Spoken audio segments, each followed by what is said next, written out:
Hey guys, I'm Reagan. I work in finance. I'm Jordan. I'm a CPA. And this is Working Late. We don't clock out. We just keep going. So if you're grinding through a long day or a late night, we're here to keep you company and remind you why it's all worth it. So Jordan, what is going on with you this week? Well, we just got back from one of our last trips before tax season kind of ramps up. So we usually in January, we try and go home to our family ranch, spend time with family, get some last few hunts in, play a lot of card games and just spend that time with family before I go into lockdown mode.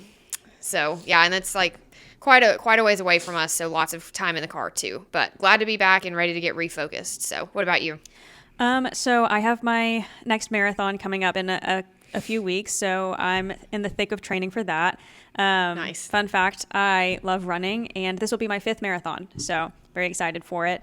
And this will be my first one out of state too. So we're actually traveling to go do that. I'm very excited. Otherwise, things have been pretty quiet around the house here. I finally got around to taking my Christmas decorations down, but yeah. Dude, it's not even the end of January. Well, I guess I'm an overachiever compared to you. Must be. Some of us have taxes to do, so. Okay. So what do you have going on at work this week? So we are just really kind of on the grind, trying to get to this 115 deadline of tax projections, trying to get as many returns out now as possible. You know, we have a lot of companies that we do business accounting for throughout the year, and I really try and push and get those out as soon as possible because those are the first ones that we can actually start touching and getting out the door. So trying to be proactive there. What about you? We're still just dealing with quarter close. Today, I will say, though, we had a lunch and learn at work. And I'm going to be honest, it kind of pissed me off. If you're my boss, I'm so sorry. You can skip over this next part. But it was 2 hours long, first of all, 11:30 to 1:30, cameras on. Ooh. We worked remote today. So it was a Teams meeting, cameras on the whole time. I'm learning. This means you just don't get a lunch break. And instead, you act like you really wanted to spend that time actually learning about something that you probably didn't. So do you eat at all? Do you start the meeting with your lunch at your desk and eat while you're learning, or what happens there? Yeah, theoretically. I used to have lunch and learns previously, but it was an office situation, and we always had lunch catered. So it was like I didn't really want to be there, but okay, if you're going to provide lunch, then it's fine. Free food. I'll listen to whatever you have to say. Yeah, I agree. So this time it was just like I was just sitting at my desk trying to discreetly eat my salad. I turned my cameras off for like 10 minutes so I could eat real quick and it wasn't super awkward. But yeah, that really kind of pissed me off. I'm not a fan of those. Also, does anybody actually want to be there? Because my coworkers were all like, oh, this was such a great presentation. Like, thank you so much. We loved this. It was so great. Let's do this more. Are y'all serious? I don't. They have to be lying. In their defense, when I was an intern, and there was a lunch and learn, it was free food. It was free food, and I thought there was still so much out there that I could learn, which, don't get me wrong, I'm never done learning, but I felt like most of the lunch and learns I have attended have not been great, at least in my earlier career. You know, I feel like us as a firm, we really try to make our lunch and learns, worth people's time and free food. But yeah, the ones in the more corporate setting, I think, are totally a waste of time. I think it was a good topic and it was something that I needed to learn. So I'm not complaining about that. I just don't think it needed to last 2 hours and I don't think it needed to take up my lunch break. I think it could have been a 1-hour training at 2 p.m., you know? Yeah. But anyways, I'll get off my soapbox about that.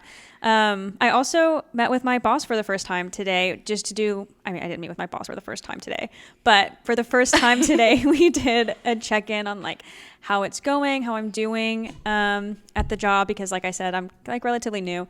And she said I'm exceeding her expectations. So that's nice. It's also the first time I've ever heard that in my life. Hey, that's awesome. That's better than no feedback, right? I know. So that was actually a really good motivator. That'll keep me going for a while and keep me working hard. So nice. Well, super exciting. Very happy for you. Yeah. Speaking of that motivation and keeping going, do you have a quote for us today, Jordan? I do. So this is a quote that really helped keep me going whenever I was studying for my CPA exams and just kind of trying to push through those. That was definitely the hardest thing I've ever done, work-wise. So this quote is, "We do these things not because they're easy, but because they're hard."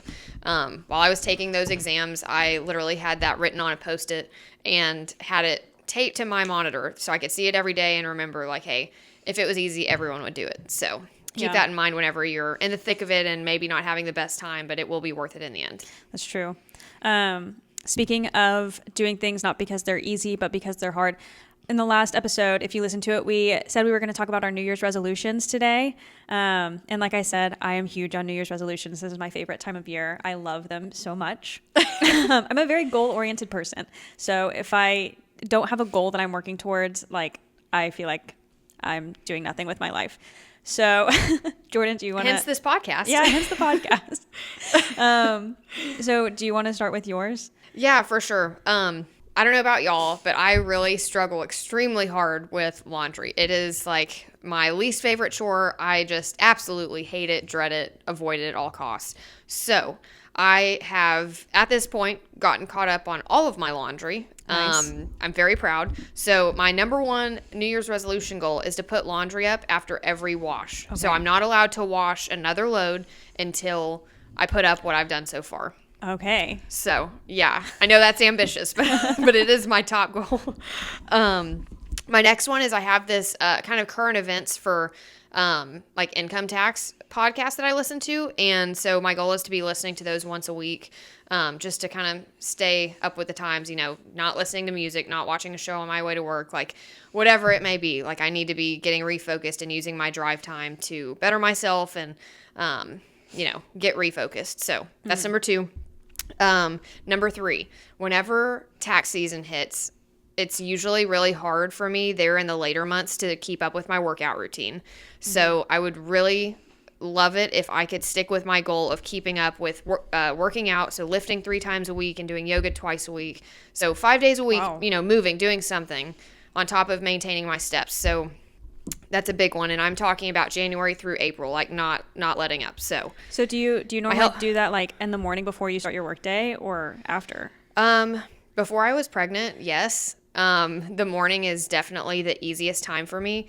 Now that I'm in the later trimesters, I'm really hoping that maybe I could give it a shot again. But if the exhaustion is just too bad, I may just, you know, as soon as I get home, knock it out, 20 minutes, call it good. Yeah, that's good.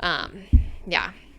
Number 4, and I kind of copied Reagan on this one. I want to read at least 12 books this year. Last year, I had kind of a slow year because I was coming off of the Throne of Glass series. If I have any other fans of that out there, I've been in a major book hangover ever since and just trying to kind of find my way again and liking what I'm reading. So I would like to read way more than 12 books, but if I can read at least 12 books, I'll be very happy. One a month. Yeah, for sure. And then my work goal is I would like to be doing 12% more tax returns than last year. And now that I've had my first business year under my belt, like I actually have some baselines to work off of. So I think I have a good set of goals. So what about you? I agree. Okay, so I do have a few goals that I put every year. So one of them is run a marathon. So I try to run at least 1 marathon a year. So I'll be doing that in a few weeks. Do you ever run more than one? In 2023, I ran 2. Nice. But that's the most I've ever impressive. done. That's the most. That's impressive. And then read 12 books. That is one I do every year because it's just one a month. It's not, you know, it's not a ton of books. You can always read more if you want. But yeah, I think in 2024, I did like 20. That was a great year. In 2025, I did right at 12, and it was like a stretch to get there. So I'm going to keep it at 12. I want to go to the gym at least 52 times. So it doesn't have to be once a week, but I do want to be going regularly. And that was one I did in 2025 as well. And I actually failed at that one. So I'm hoping I can get that one done this year. We'll check back in with you next year. Check back in with me like as we're going. Because I would have weeks where I went 3 times and then I would go a month without going at all. So. Okay. Well, I'm going to make a note of that one. Okay, sure. And then my financial goal, I want to max out my 401k and HSA. I've gotten so close with my 401k the past couple of years. I think this is my year to do it. And then my work goal is to speak up at least once in every meeting, even if it's just to say like, oh, I agree, or, you know, something small. I want to make sure I am engaged and present and heard in every meeting that I have at work. Nice. And then we had a joint one too, that we want to post at least 48 podcast episodes. So that gives us 4 weeks off in case things happen. Jordan is pregnant. Yes, I am. But yeah, 48. I think that's an attainable goal. I think so too. And it'll keep us on track and hopefully keep us motivated. Yeah. So. Okay, so we're going to go into our boost recommendation that we do each episode. So this could be something like a song, a productivity idea, a snack, a drink, a mindset shift, a book. So Reagan, what is your productivity hack for tonight? Okay, so something that I do, I like to go for a walk, and especially when we're in a busier time, I'll be going on like 3 to 4 walks every single day. Wow. I know. I can't sit still. I don't focus very well if I'm not like moving. So I also have a standing desk, but yeah, I will just walk outside if I'm at home and walk down to like the cul-de-sac at the end of my street and back. I check the mail about 4 times a day. Nice. If I'm at the office, I'll gather a couple friends and we'll like walk around all the floors. My company is on 3 floors, so we'll walk all 3 floors. Nice. Or we'll like take a walk to Starbucks and back. But yeah, 3 to 4 walks per day. They're not long, but that's how I stay focused.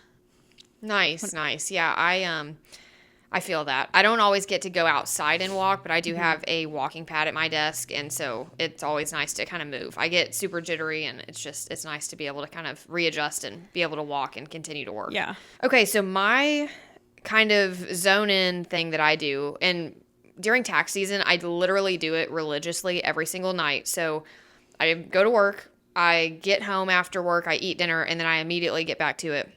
Go into the office and I light my candle. So I have my candle here for y'all tonight. It is just such like a good trigger. Like, okay, I am working again. I'm getting zoned in. I'm getting refocused. It's kind of like that thing that they talk about in the show The Office where, Dwight says if you give someone an Altoid, for however many days, like they start salivating at a certain time because they're expecting it. It's like the flick of the light and the match or whatever it is, lighting the candle. It just really is a good kind of trigger for me. That's interesting. Which sounds weird, but I do like it a lot. What scent are you going for tonight? I think this is warm vanilla sugar. That's usually a good go-to for me. Okay.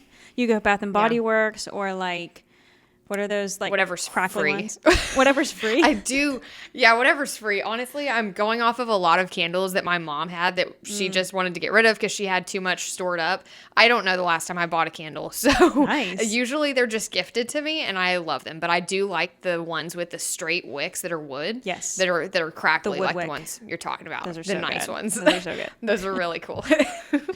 Well, let's go into our career confessionals segment now. So these are confessions from work, and if y'all have any as listeners, please submit them to us and we'll read them on the pod. But you can submit those to workinglate.pod@gmail.com. We would love to hear from you. Let us know what you have going on. But these are any like embarrassing mistakes, weird office dynamics, client horror stories, things like that. Give us some crazy stuff. Yeah. Like I want to hear all of it. Yeah, the crazier the better. Yeah. So I have like an office dynamic I can talk about. Jordan, do you have one too?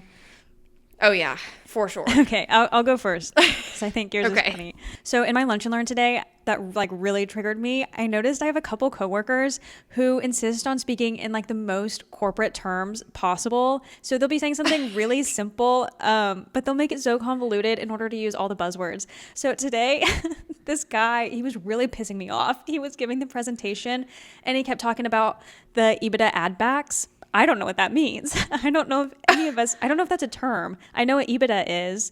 I don't know what an add back is. I don't know. He kept saying it. It's probably important. So do you think that there was like a supervisor around or was he purely talking with colleagues? No, yeah, like the VPs were there. So he's definitely wanting some brownie points. He's wanting some recognition. Like, hey, I know my stuff. Yeah. Like, notice me. And he kept talking about like, oh, I normalized this data for blah, blah, blah. I normalized this curve. Keep in mind, this data is all normalized. And I don't know what that means. I think that just means he like took out the outliers. And he was also giving this presentation. He was giving us this presentation that he had given to like a group of investors that invest in my company. And I don't know, he kept mentioning that he really needed us to know that, like, he actually made this presentation for the PE companies, for the investors, and like he was just, throwing us a bone by letting us know what was in it too. So that really grinded my gears. Normalized. It was normalized. Right. It was grinding my gears. Yeah, dude, that's crazy. I am so glad I was not in this lunch and learn today. Me too.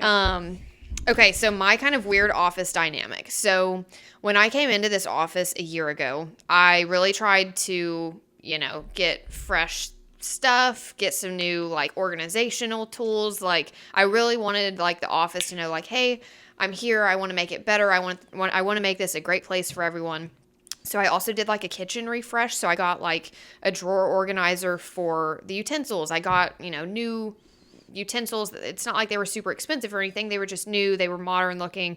It just kind of upped our kitchen look, and I was really proud of it. But yeah, so naturally, since I was the one who ordered the utensils and everything, I washed them, I put them up, I organized them in the nice organizer I purchased. Naturally, I know exactly how many forks, knives, little forks and little knives and spoons and everything that there is, right?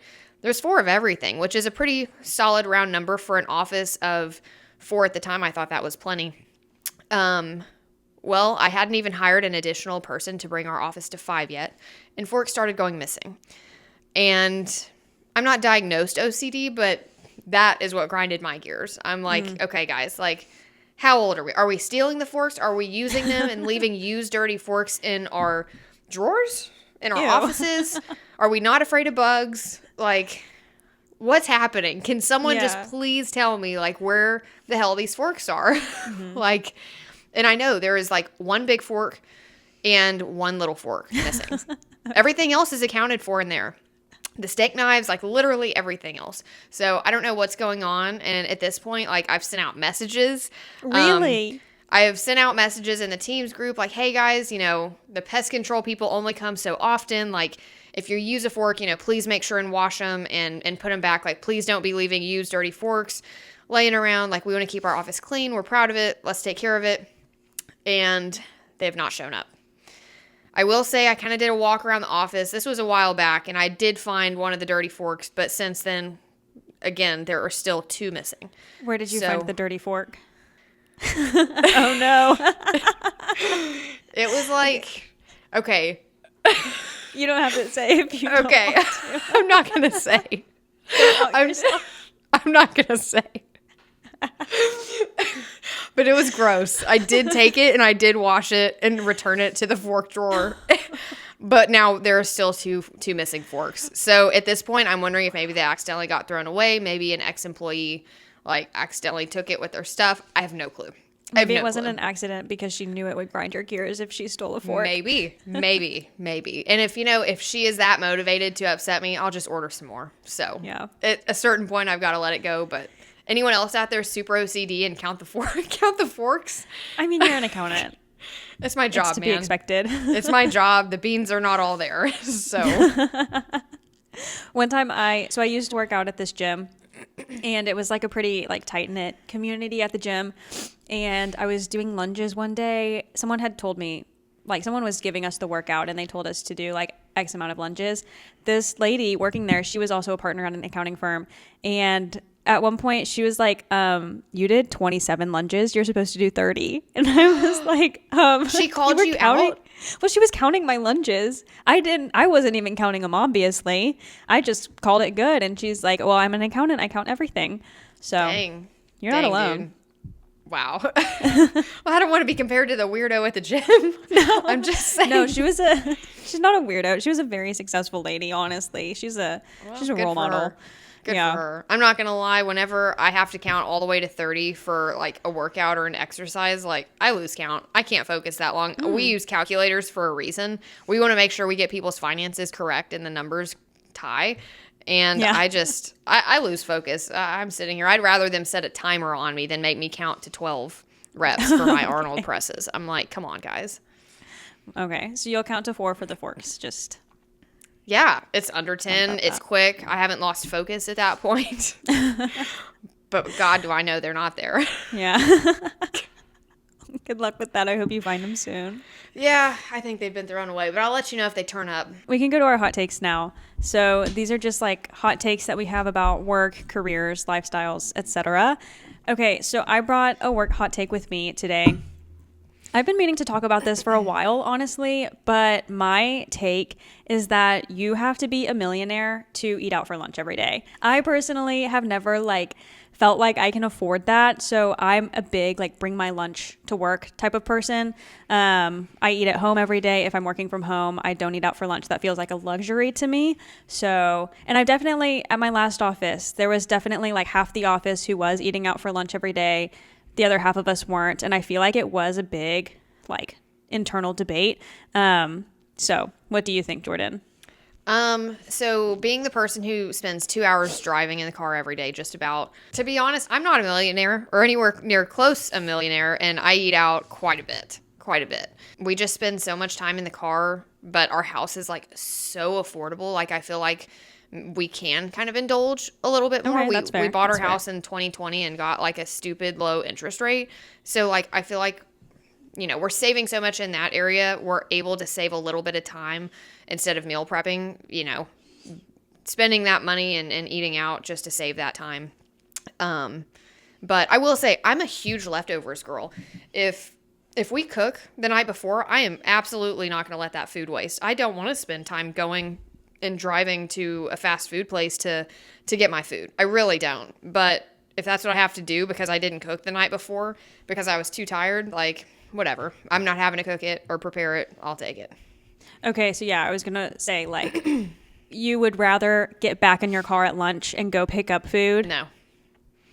Either way, no. I would rather have leftovers. If we could be diligent enough to cook every single night, yeah, I would totally love to have enough leftovers the next day and just make a little extra. That is totally my preference. But, right now, I'm getting home. I'm not leaving the office until 6, which means I don't get home until 6:45 or 7, depending on traffic. Mm-hmm. And by the time it's 7 o'clock and, my husband's been home for 2.5 hours or whatever it comes out to be, he's either the one cooking alone every night and I'm not able to help, or we're eating at 8 o'clock. So it's just a struggle. It is a constant struggle. Mm-hmm. And if anyone has solutions, I'd love to hear it.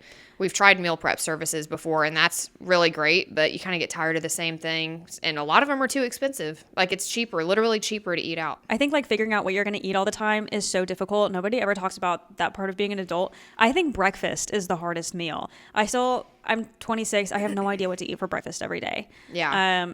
That's an ongoing struggle for me. So yeah, I get it. It's hard, man. Before I was pregnant, I would usually just have something super light, like a banana or, maybe even miss meal and just eat lunch and dinner. But you have got to eat a lot. That's true. To not feel like trash. So I said for 2 weeks, I'm going to make a breakfast casserole. I'm going to make a breakfast casserole. It never happened. I was exhausted and tired and napping and sleeping so much. It just did not happen. So I got breakfast bowls.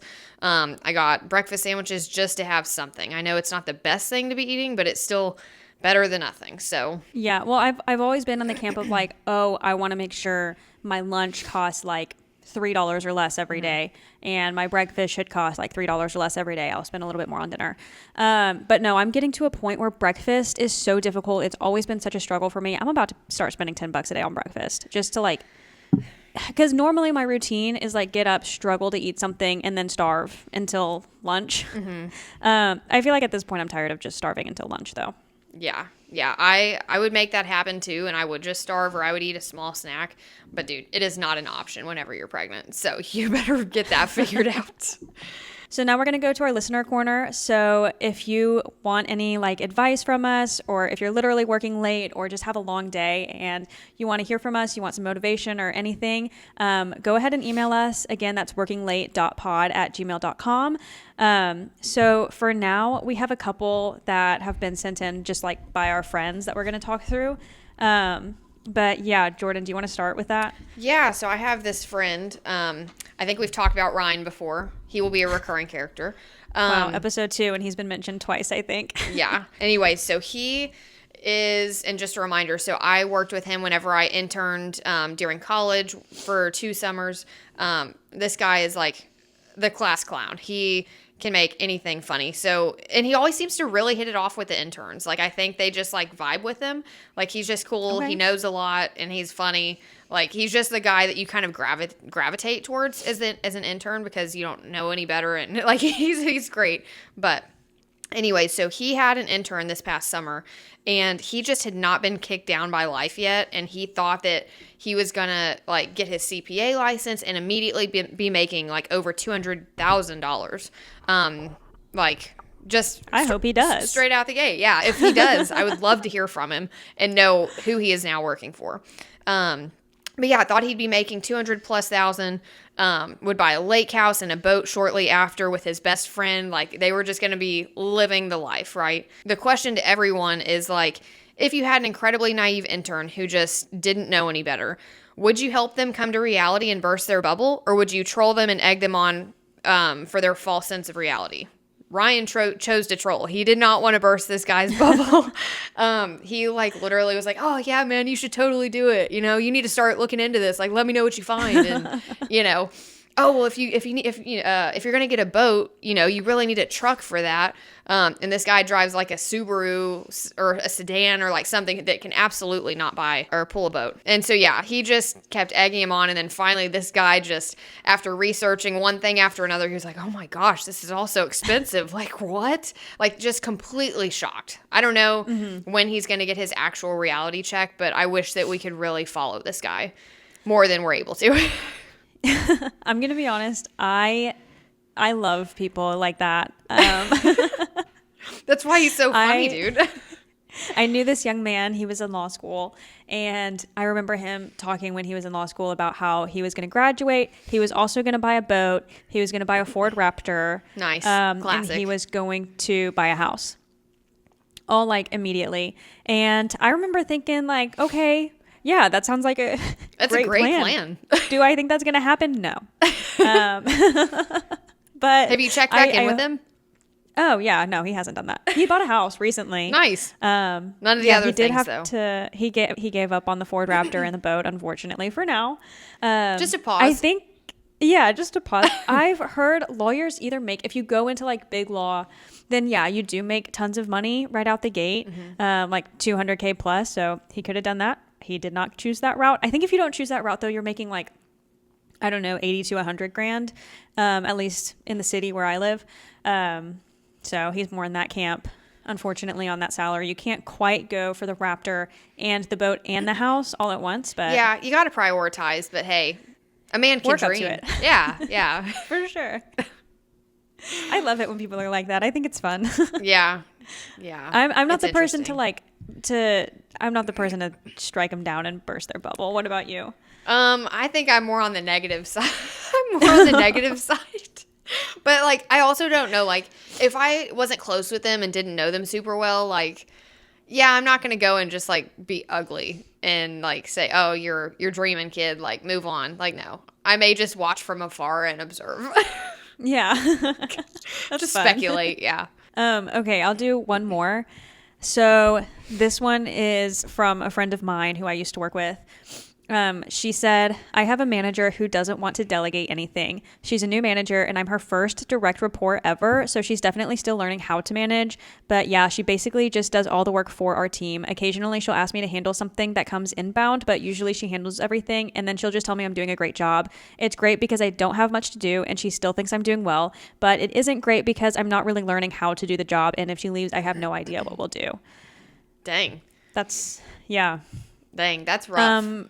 Good for you that your manager thinks you're doing a great job. Yeah, props to you. So, okay, let's talk about this from like her side, but also like the management side. From a management side, how do you feel like you handle people? Do you ever delegate work? Do you feel more OCD, like, oh, I have to do it all myself? Or are you able to kind of let go to let other people try and learn and take things off your plate? I think as a manager, like, you have to delegate. That's kind of the whole point of being a manager. Yeah. Yeah, but to become a manager, you have to be so good at your job. So it's kind of counterintuitive, right? Like you've spent so many years grinding, getting really good enough to be the manager, and suddenly you have to be hands off and delegate and trust other people. So I get that it's definitely difficult to make that transition, especially if this is her, like if she's a new manager and this is her first direct report ever. I can see how that would be hard, but yeah, to be honest, I really thought I was going to be in that boat more so. But having made partner and managing people, like I did have experience managing people and things before I did make it to the partner level. But like you just stay so busy with work, like you don't have a choice. You don't have a choice but to trust people. And like, hey, if they mess up, that's totally fine. Like we're here in a good learning environment, like go and help them. And that's like part of the reason of why you're at a manager level, because you know it so well, you can go and fix it and figure out what happened. Yeah, I agree. I think you're going to have to talk to your manager, unfortunately, and just be like, hey, I want to learn. I need to figure this out for myself. So, and also like taking initiative, right? So if you see emails come in that you're CC'd on, or if someone's sending it to you and just CCing your boss, like you have to take control of that and not really give your boss the chance to just handle it completely on their own. Yeah, definitely take extreme ownership on that. I agree with that, because like as a higher up, like I definitely, if something's been sat on too long, I may hop in and deal with it. Or depending on the situation, if the client's being difficult, maybe I'll step in to kind of, just handle it a particular way to save my staff from having to enter into an awkward situation. But yeah, definitely try and get to it before your boss, not in an ugly way or a competitive way, but just to show her, hey, this is a priority for me. Yes, I'm on it. It's on my radar. Okay, I think that's all we have time for today. Thank you guys so much for listening. Jordan, do you have anything else? Just remember to keep going and pushing through, guys. That's right. The work you're doing will pay off, and we'll see you next week. Yeah. Bye, guys.